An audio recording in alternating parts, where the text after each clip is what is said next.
I think it was another game where, he's found a way to improve the way that he plays the position throughout the game. So in previous years, we just spent a lot of time talking about the most monumental thing that you have to overcome as a quarterback is playing the position regardless of the ebbs and flows of motion.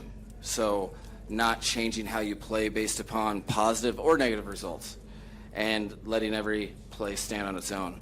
And I think, since maybe the Buffalo game on, I think he's really taken a step forward in that direction. So him playing at the level that I think that he has the last couple games was a feat in it of itself, because it's become more of the norm and not the exception. So I think making the plays that he needs to make, understanding the progressions and how to get completions, when to extend plays, came in at halftime frustrated that there was too many hands, as he put it, on a couple of those red zone ops where he almost turned the ball over, and was frustrated with himself, but then moved on.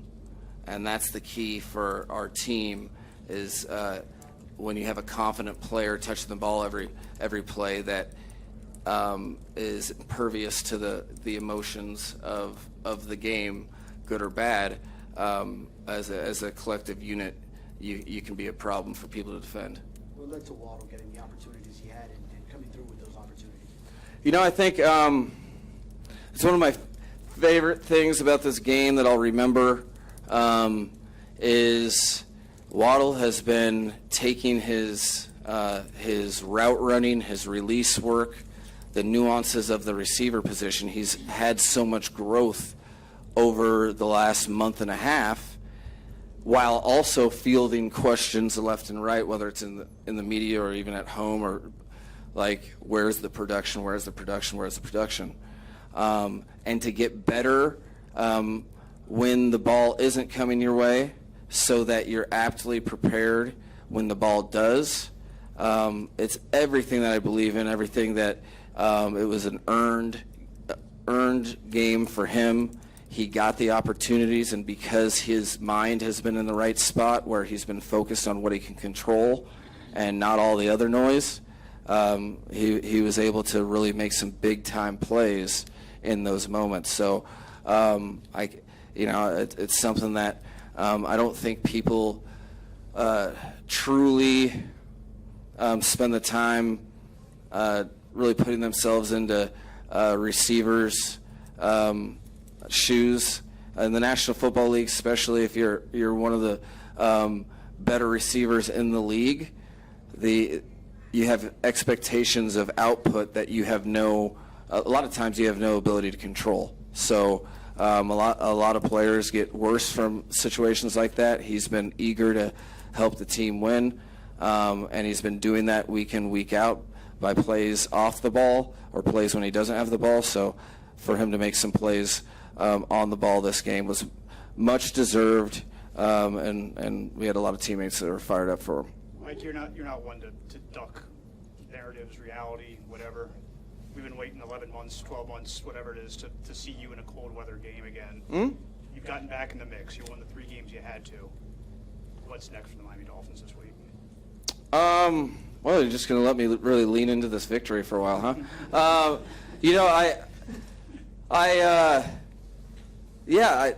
I'm eager for those moments. I think you're just like you're eager to settle the score. If you believe that you're not just a front running team, you have to win when there's some adversity going on.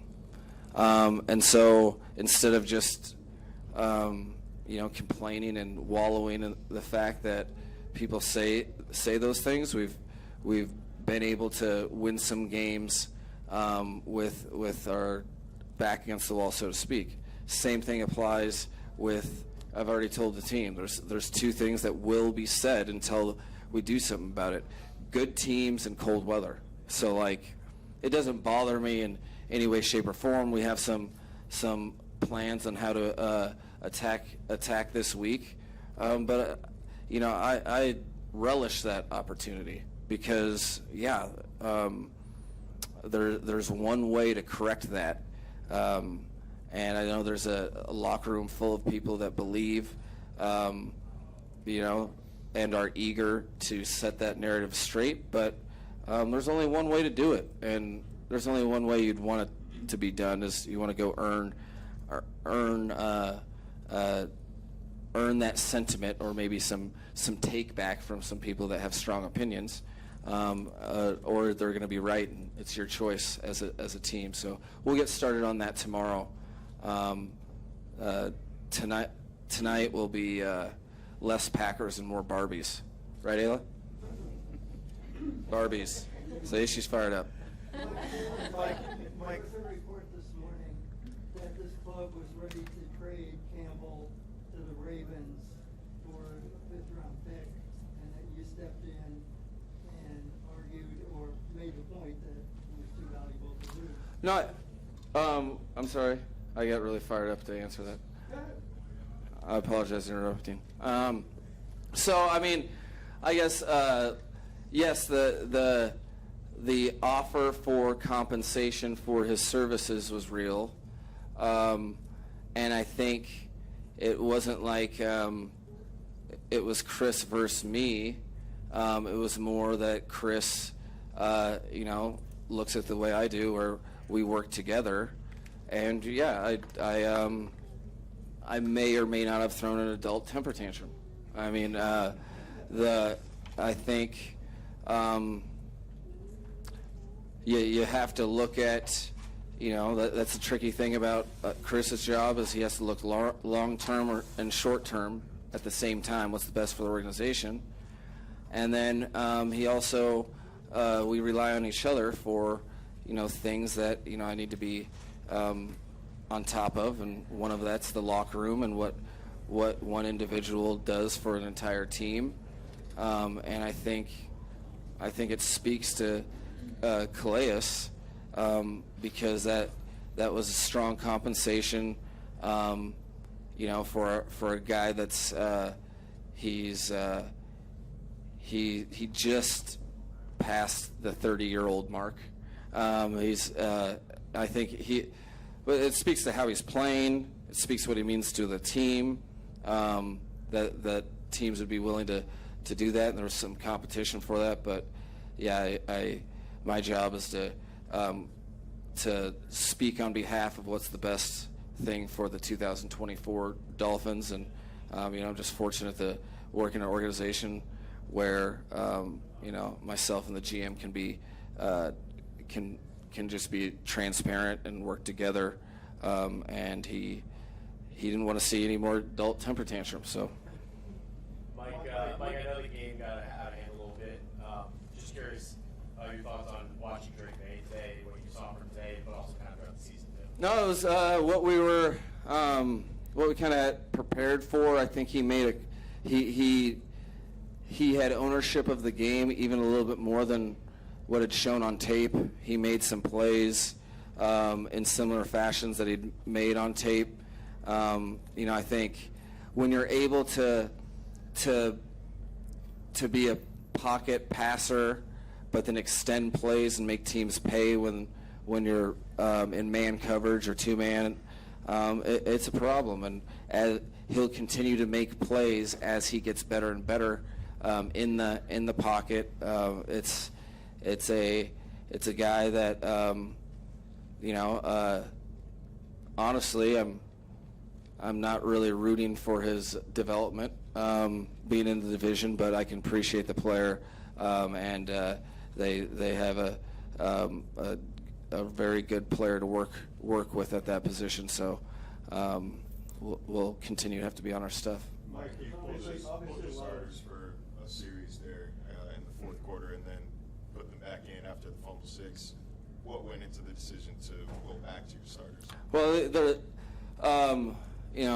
personally, it's my least favorite good problem to have is multiple score lead in the fourth quarter and trying to figure out the perfect scenario. Had a lot of conversations with players that there was a lot of guys that were resisting coming out, which is a phenomenal thing. That's exactly what you want. And then I won a couple arguments with some of the players. And then the results of when they weren't out there, I quickly backpedaled out of that and allowed them to do what they wanted to do from the jump. So guys wanted to stay out there based upon wanting to finish the game and the amount of emphasis that we've put on not just starting fast, but finishing the way that you start and finishing strong. Although it wasn't, the fourth quarter wasn't necessarily completely smooth, there was some positive stuff going on, specifically players that wanted to be on the field and lead us to victory. There's obviously a lot of season left, but what did you, if you look back when you're 2-6, what did you guys do right to get to this point, to where you're put together a nice stretch here? I think starting with the captains and our leadership council in the locker room, guys chose to believe, and that's hard when everyone's telling you the opposite. They chose to believe, they chose to focus on what matters, which is doing their jobs, and they focused on not getting ahead of themselves and taking it one practice at a time, one meeting at a time. I think you can't understate 3-game losing streaks in the National Football League feel like an eternity, and we've had 2 of those this season. So, like I explained to the team when we were 2-6, it is feast or famine basically with the team, because if you can stay together through all that adversity, generally the season has great things in store. Because like life, it's not about avoiding adversity, it's about flourishing within it. And then, or you could lose another game and, you could have issues left and right. And what I've seen is guys that have fought for something they believed in starting April 5th. Well, I think it was April 15th. Yeah, it was tax day. April 15th, 2024. They believed in this team taking a step taking another step from the 2 previous seasons. And it didn't start out the way that we were used to. So you really can't hide. You find out who really believes in what you're doing, who really believes in each other, and there's nothing more powerful than us against the world, and sometimes fate allows you to be in those situations. So what does that leave us? Our record now is 5-6, and the Packers aren't going to care about our 3-game win streak. The Packers are going to want to make us the team that can't win in the cold or beat good teams. And we'll have an opportunity on Thursday to either prove them right or wrong, as well as everybody else, in front of a bunch of families that are digesting and judgmental. Wow. Man, that is hard. I work incessantly to break, and that is hard. Hard to do. You didn't see it coming, huh? What has Chop's development done for the defense? It's been very timely, I'll tell you that. You hope. You have a lot of forecasting in the draft process. You feel strongly based upon all the work and all the talent, but then it comes down to the human being, and that, the NFL season is brutal for rookies. So to see him come on and continue to have a bigger effect on NFL games during the period of time where like every other football season he's ever played in his life is ending. It speaks to who he is. It speaks to the entire outside linebacker and edge room. Some of the most competitive, relentless players we have on the team that are as invested in each other as anyone. So, man, it's real cool to see a player handle all of the pressure that comes with being the first-round draft pick on a team that needs the rookie class to produce, and to just chop wood every day. See what I did there, Omar? And get some results that weren't just earned this week. It's been earned since the day he was drafted. So fired up and can't wait until this game is his worst game. All right.